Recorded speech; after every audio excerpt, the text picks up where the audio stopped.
అదే RTV app వార్తల్ని క్షణాల్లో చదివే అవకాశం ఉంటుంది. ఒక న్యూస్ పేపర్, ఒక టెలివిజన్ ఛానల్ మీ చేతుల్లో ఎప్పుడూ ఉంటాయి.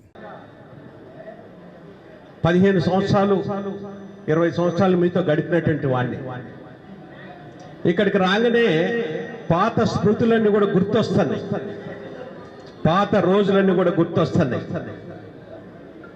మనసు ఏ విధంగానైతే పాత రోజులు ఇక్కడికి వచ్చినప్పుడు దానికి తగ్గట్టుగా కొన్ని ఇక్కడ పెట్టినటువంటి ఇవన్నీ చూస్తే ఇదంతా కూడా ఒక చరిత్ర.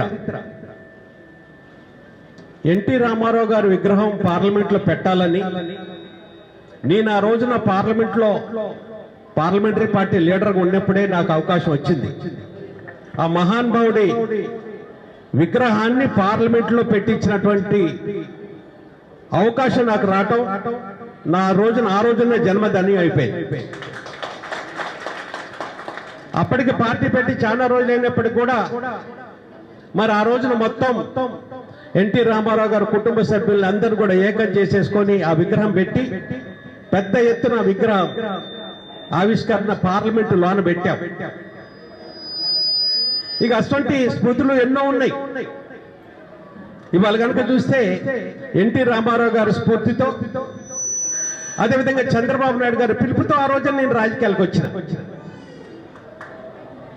మనందరం కూడా గత 15-20 సంవత్సరాలు కలిసిమెలిసి పనిచేసిన వాళ్ళం. ఒక్కొక్కసారి పాతవి గుర్తొస్తే ఇక్కడ వారు పెట్టారు. ఆ రోజున బాబ్లీ పోయినప్పుడు ఆ దెబ్బలన్నీ కూడా మామూలు దెబ్బలు కాదు. 60-70 మంది నాయకుల్ని లోన పెట్టేసేసి జైల్లో పెట్టారు. ఆ రోజున నేను ముందుండటం, ఆ రోజున చంద్రబాబు నాయుడు గారి మీద పడేటువంటి దెబ్బ నేను వేయించుకున్నా, ఆ లాఠీ చార్జ్ చేస్తున్నప్పుడు. ఇదంతా ఒక చరిత్ర. అందుగురించి ముందే చెప్పిన నా గురించి నేను చెప్పుకోవాల్సిన అవసరం లేదు. మీకు అందరు కూడా నాకంటే ఎక్కువ తెలుసు. మారిన రాజకీయాల్లో మీ అందరినీ కోరుకునేది ఒకటే, మీ అందరు కూడా తప్పకుండా కూడా నాకు సహకరించండి. మీకు నేను కూడా అదే విధంగా అన్ని విధాలు కూడా అండదండగా ఉంటా, అందులో ఏమాత్రం కూడా డౌట్ లేదు. నేను పార్లమెంట్ మెంబర్ ఉన్నప్పుడు చాలా మంది నా దగ్గరకు వచ్చినప్పుడు చాలా సంతోషంగా ఏ పని అడిగితే ఆ పని, నా దగ్గరకు వచ్చిన వాళ్ళ పని ఏది కాదనకుండా చేశా. రాబోయే టైంలో కూడా అదే విధంగా ఉంటది. ఇంతకుముందే పెద్దలు చెప్పినట్టుగా ఆ స్ఫూర్తి ఏదైతుందో ఎన్టీ రామారావు గారు స్ఫూర్తి అవుతుందో అదే స్ఫూర్తి ఉండటం వల్లనే నీతి నిజాయితీగా గత 25 సంవత్సరాల నుంచి ప్రజలలో ప్రజాసేవ చేసిన, రాజకీయాలకు అతీతంగా కూడా ప్రజాసేవ చేసిన. మీరు కనుక చూసినట్టయితే నేను రాజకీయాలకు రాకముందు నుంచే ఖమ్మం జిల్లా అంటే ఎంత ఇష్టం, నా కన్న తల్లి ఎంత ఇష్టమో ఖమ్మం జిల్లా అంత ఇష్టం.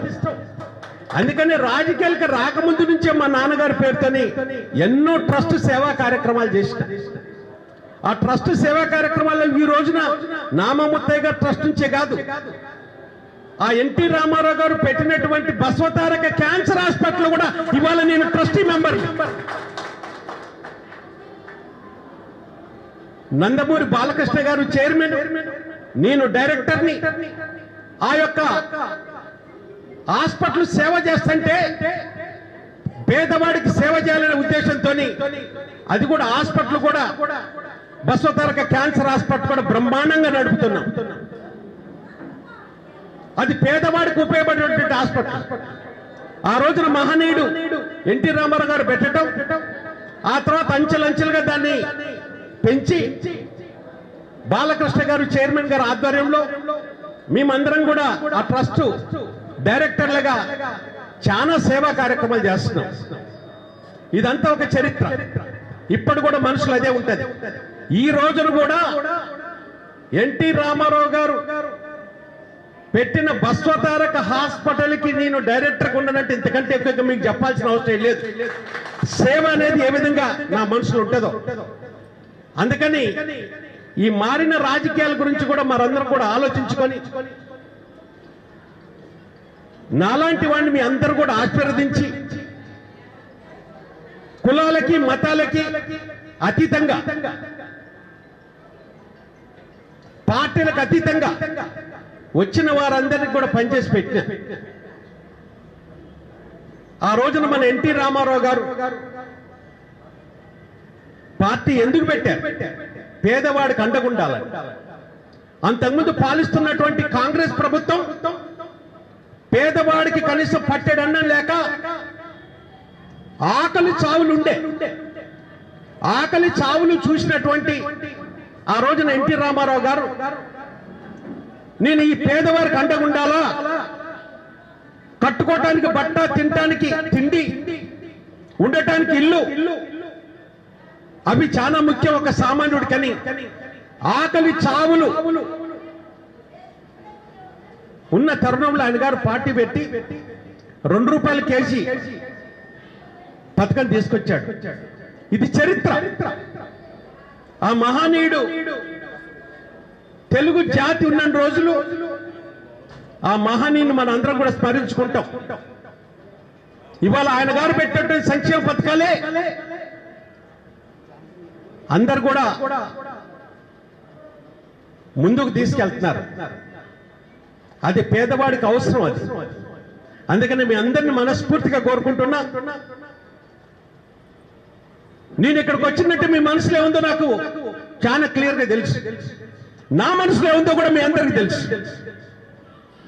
అందుకనే తప్పకుండా కూడా నన్ను ఆశీర్వదించి మీ అందరి మద్దతు నాకు ఇవ్వాలని మనస్ఫూర్తిగా కోరుకుంటూ, నేను కూడా రాబోయే టైంలో నా మద్దతు కూడా అదే విధంగా మీ అందరికి ఉంటుందని కోరుకుంటూ మీ వద్ద సెలవు తీసుకుంటున్నాను. మరిన్ని వీడియోస్ కోసం ఛానల్ ని సబ్స్క్రైబ్ చేయండి, లేటెస్ట్ అప్డేట్స్ కోసం వాట్సాప్ ఛానల్ ని ఫాలో చేయండి, అండ్ లింక్ డిస్క్రిప్షన్ లో ఉంది.